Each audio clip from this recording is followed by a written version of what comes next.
You can come with him. Yeah. You can come here. Okay. All right. So we have a different scenario now, Professor. You're preparing the fiber optic intubation. Deflate this, please. Ravioli. So deflate and take the tube out. Okay. So now you're preparing for this, and the patient starts vomiting. What are you gonna do? So let's set him up right, so that he's not vomiting down his airway. Okay. So we'll move the bed up. Yeah. We get another nurse over here. Yeah. Guys, nurses. Wow. All the nurses left. All the nurses left. All right. And so what area is vital signs doing with this? What's his oxygenation? So his oxygenation is still 90%, but he's vomiting. All right. So let's set him up right, so that he's not vomiting down his airway. Let's give him some Zofran. And then in the meantime, so see if we can calm him down, and then we still want to intubate him so we can protect his airway. So like, how much is he vomiting? Non-stop. He's actually turned out to be a small bowel obstruction. Okay. You can't do a weak fiber optic in this situation. He's gonna vomit this.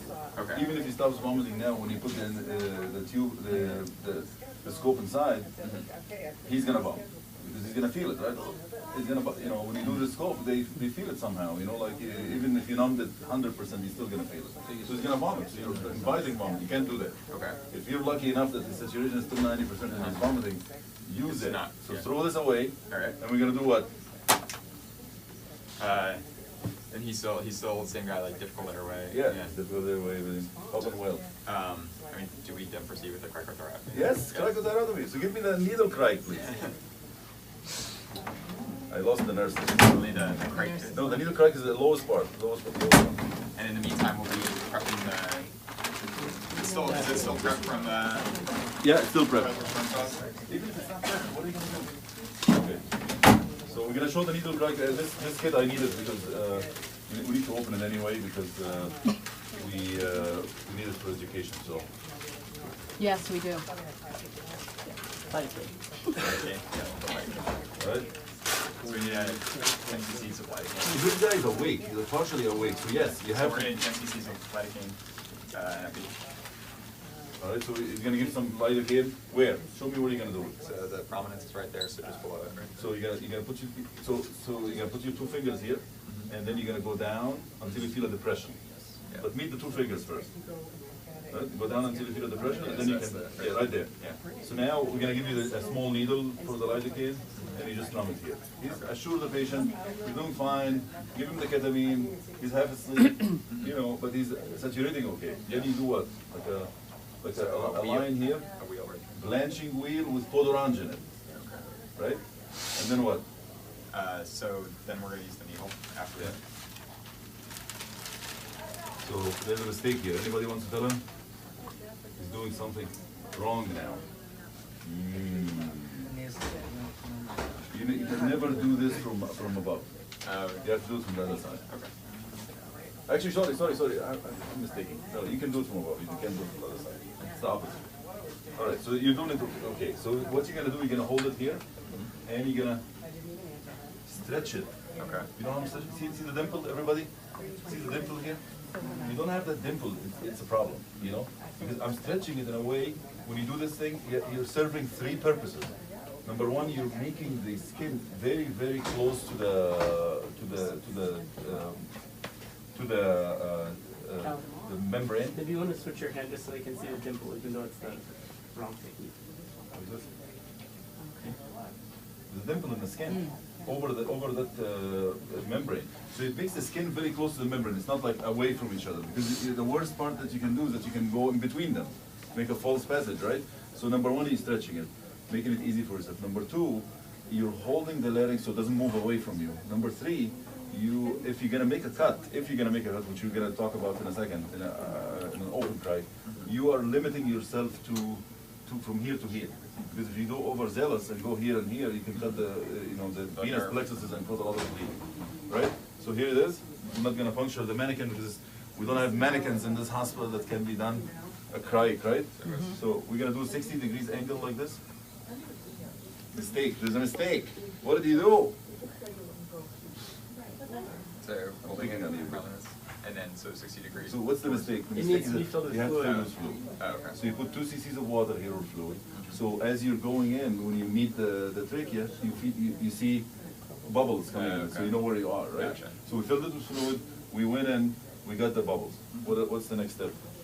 So I have done this. So we have access. So we pop off the syringe, leave the needle in place, and then run that. Yeah, over. so pop off the thing, show me the needle, take the cover off, and put it next to the, so everybody can see it, above the patient. No. All right, so now this is, assume that this is in the airway now, right? Wait, here. This is a wire and a dilator at the same time. And this is the tube. We're gonna put it through like this, and we're gonna put this through.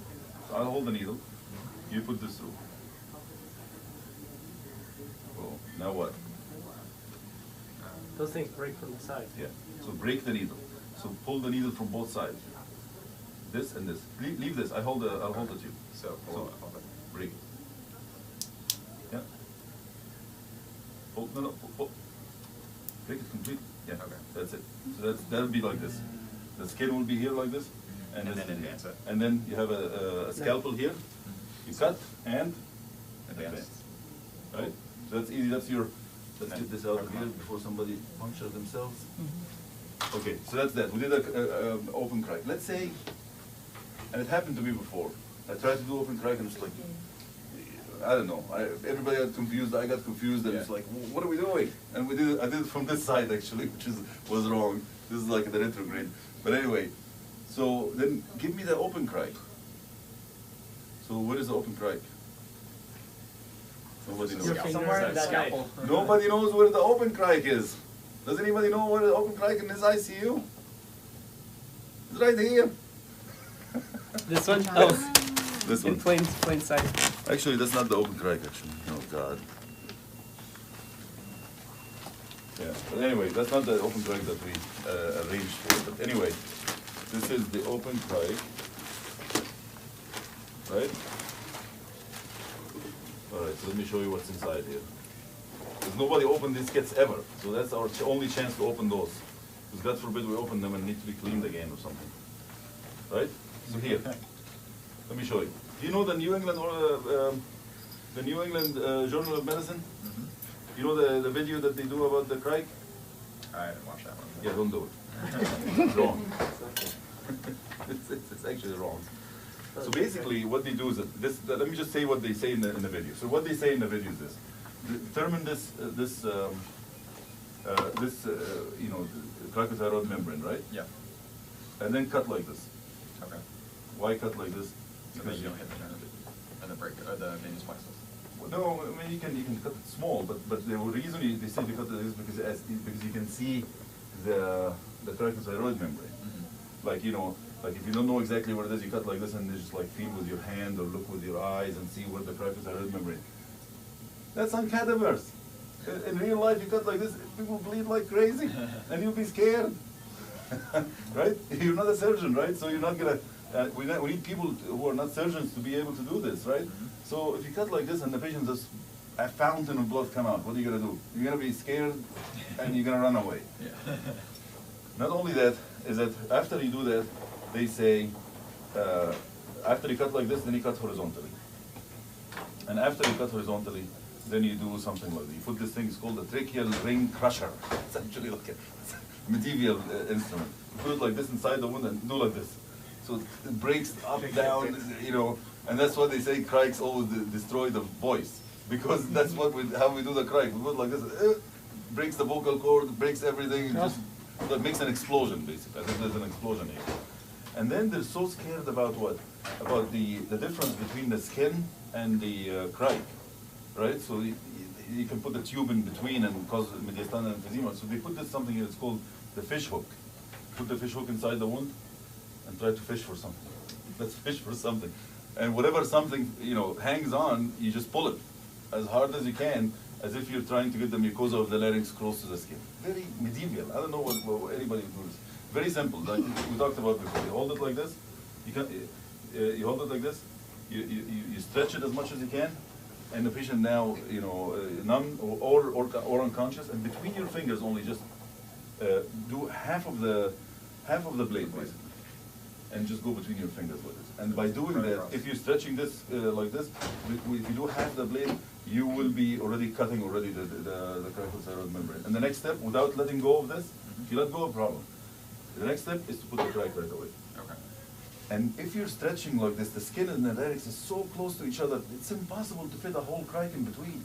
It's really impossible to fit a whole crike in between. It's just gonna go in the larynx.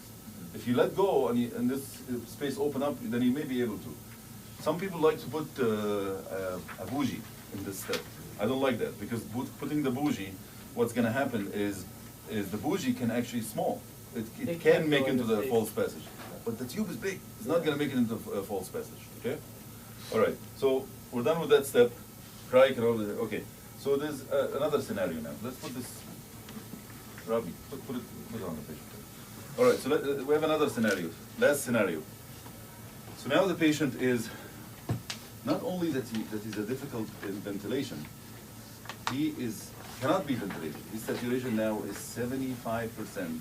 You put the thing on him, and you're ventilating as much as you can, and he couldn't. And as we talked before, you couldn't ventilate, so we do two hands, and then teamwork, and you do both hands, you do both hands, and I will just like as much as you can, blah, blah, blah. What both of you are doing are pushing the mask on the patient. Somebody has to put the both fingers under the mandible and pull it up, right? So, yeah, even if the mouth closes, it's fine, right? I'm ventilating the patient. Okay, so now the patient's saturation is low.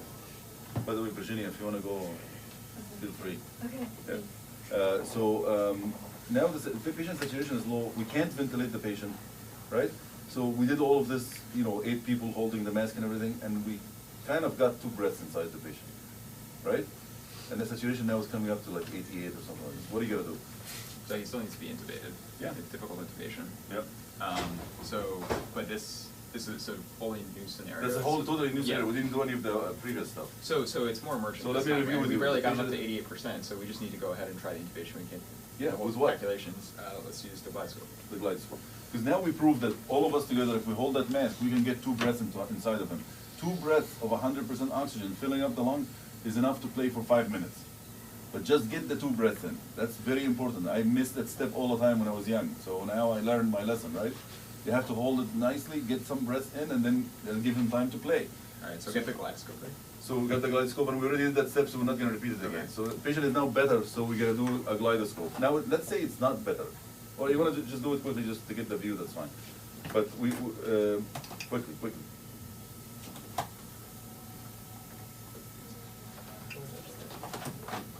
We have to change it one second. Press the B, press B, It's A, actually, press. and press A. Yeah. All right. All right, so that's exactly the same that we've done before, but because we could ventilate the patient. So we made the bed situation good, and now we can ventilate it. You can't do like this until you see the epiglottis, Professor. Bring your scope out until you see the epiglottis. More, bring the scope out a little more. Yeah, push in now. Yeah, that's the view that you want, right?